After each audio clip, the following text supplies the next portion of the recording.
Thank you to the organizers. I'm Tijana MILOSEVIC, and I'm going to talk about social media companies' policies against cyberbullying. And I'm a postdoctoral researcher at the University of Oslo, Department of Communication. And I'm also a member of the UK's Online Research Network, which some of you may know. We are in 33 European countries, about 150 researchers. We are currently conducting nationally representative surveys in a number of European countries about children's use of digital media.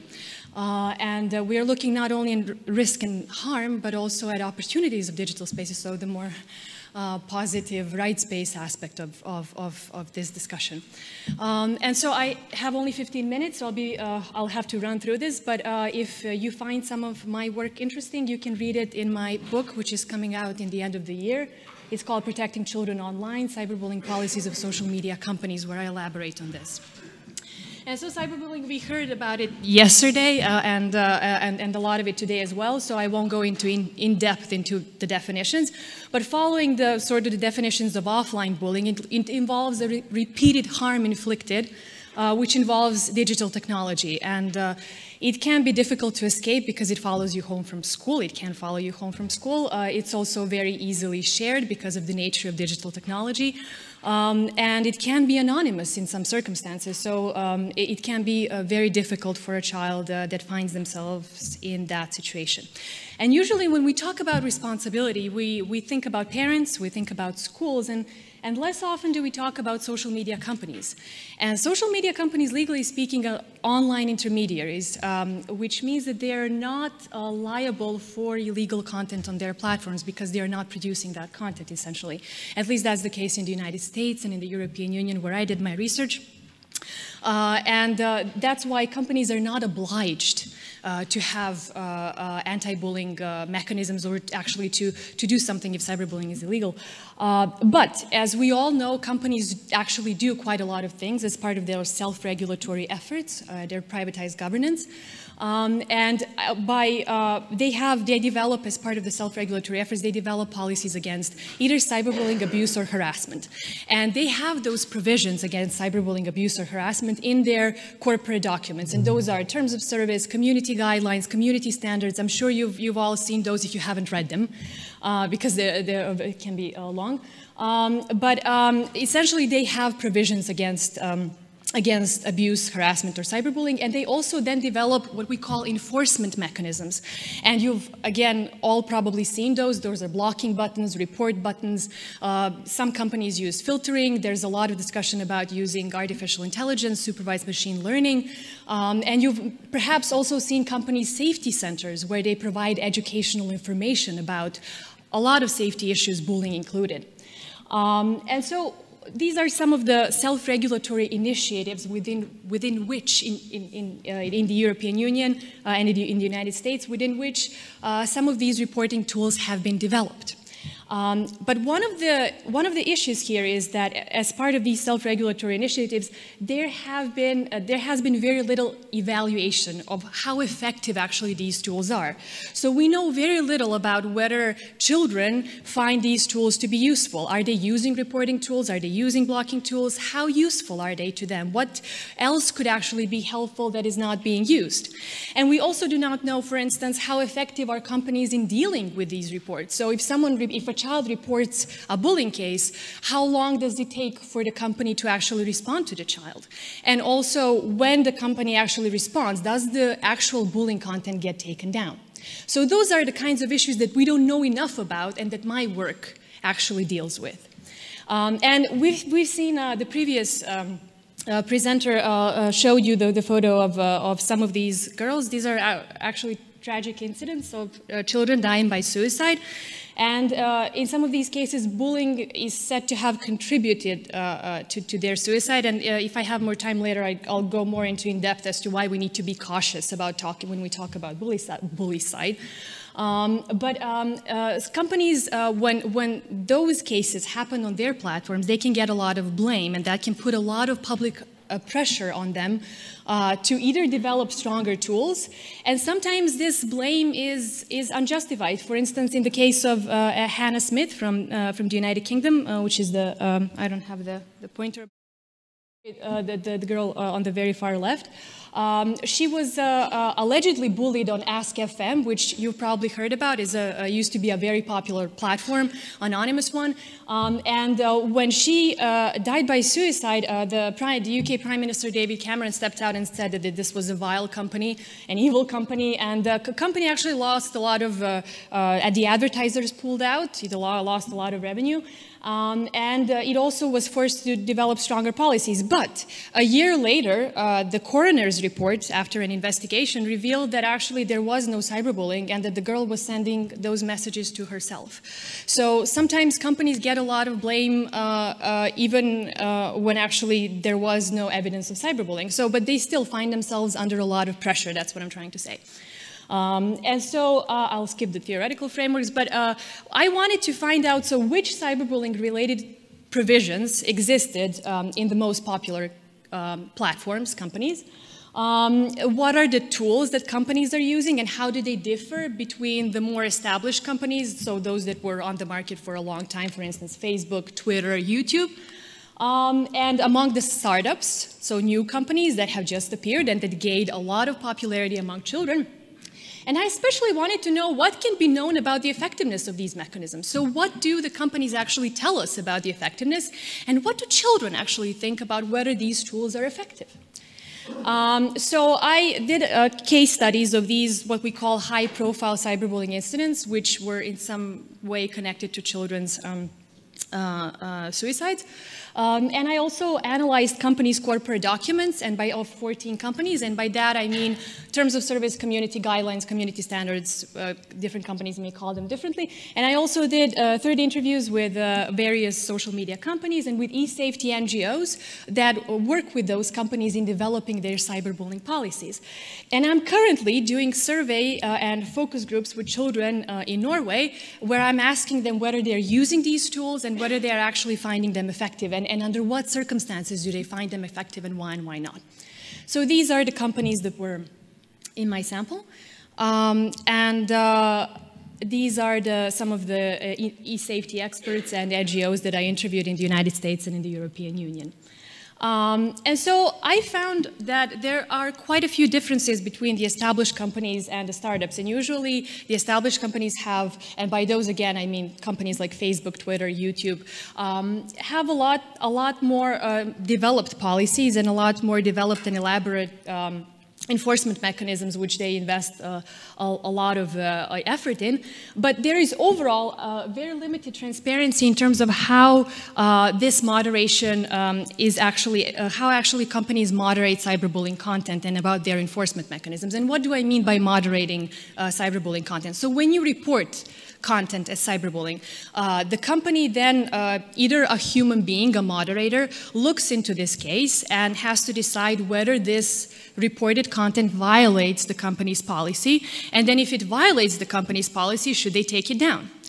And so companies reveal very little, if no, information about how they actually handle individual cyberbullying cases. And that is true both for the established companies and less established companies. And you might have seen in May this year, the operational policies of Facebook were leaked, and The Guardian had a series about this. And the company was criticized for how it handled bullying. And these operational policies are not publicly revealed openly before they were actually leaked.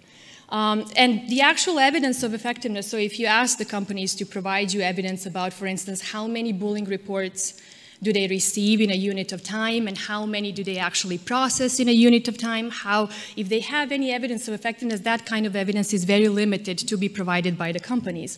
NGOs are very important, especially for established companies, and the more established the company is, the more likely it is to collaborate with NGOs, which actually help it develop the policy and sort of try to ensure that this is working for children. And I can talk more about that afterwards if you're interested. And what is especially interested is this move towards advanced policies, which the more established companies are increasingly doing. So I'll explain what these advanced policies are. So for instance, one of the big problems for the companies is that they receive a lot of these reports. And to handle all of those reports effectively, you need to have a lot of human moderators, or you need to have an effective automated system that handles this in an effective way. And this can be very difficult. So companies, established companies, some of them, have discovered that they received they kept receiving a lot of reports that they could not act on. For instance, if one girl thinks that she's ugly in a photo and she thinks that the other girl who posted it is actually doing it on purpose and is part of a bullying incident, she might report that photo to Facebook or to another company. But if that photo only has two girls that are smiling at each other, so it's not an openly bullying photo, it's just that this girl finds it for some reason offensive, when the moderator at the company looks at this photo, they may not be able to determine that it actually constitutes cyberbullying or a violation of the policy, so they may not be able to do anything about it. So the more established companies figure that the more tools they give to their users to try to actually help themselves solve a case without necessarily reporting to the company, that actually that might be more effective. So this is, for instance, what Facebook did in collaboration with some of the research institutions in the United States. So this is based on extensive neuroscience research effort.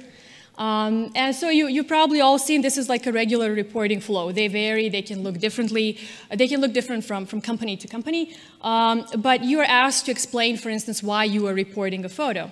And in case of social reporting, you are you always have the option to report to the company, and that is regular reporting. But in case of social reporting, for instance, Facebook social reporting, you also have the option to send a message to the person who posted that content and to politely ask them to take that down. And what's more, you also have this message is you don't have to think of the message. The message is given to you. You have the option to use a pre-made message.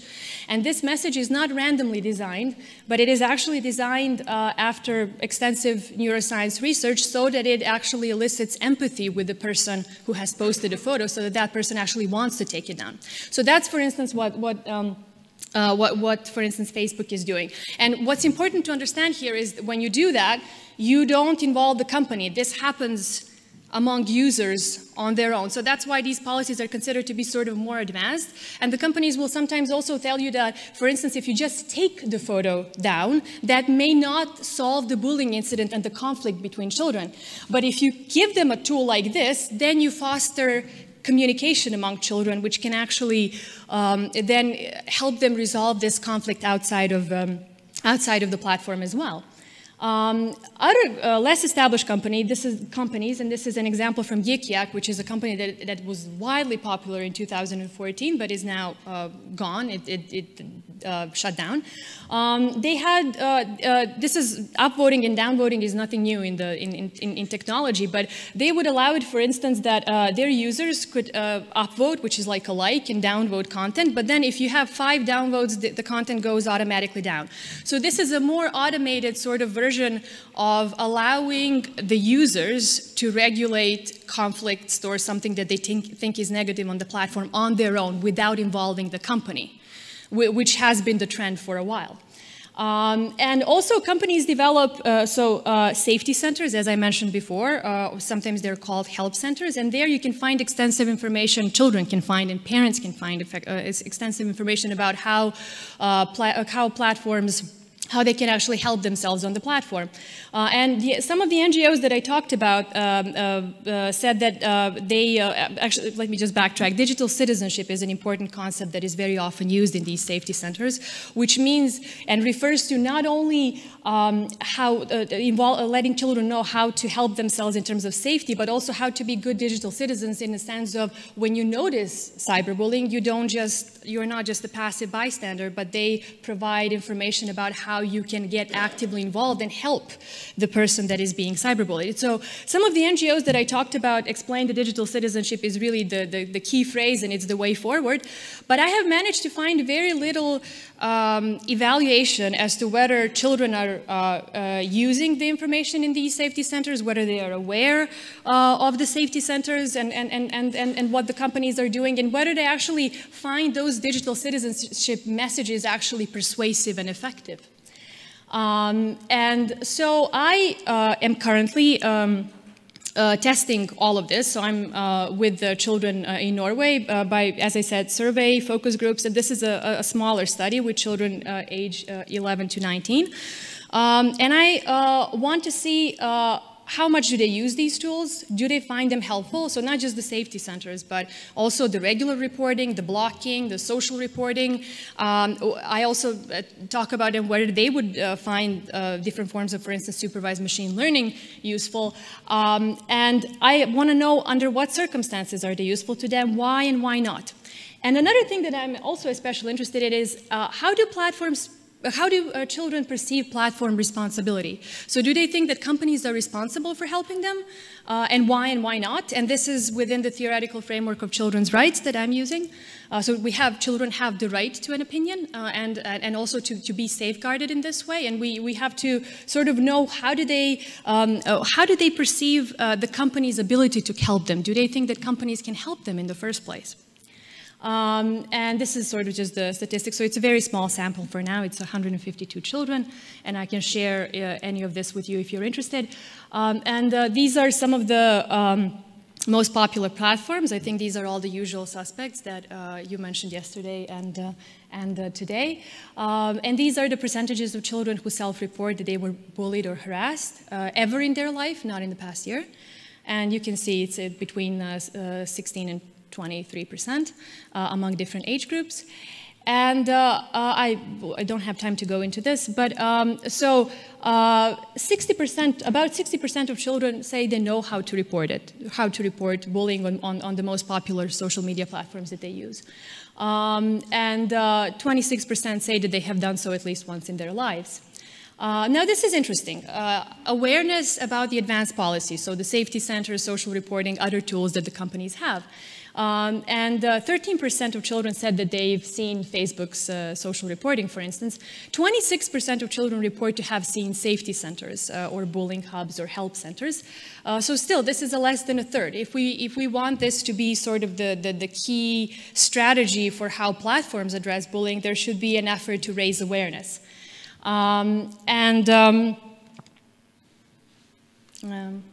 But what's really interesting is that even fewer children actually say that they have read or watched any videos on safety centers.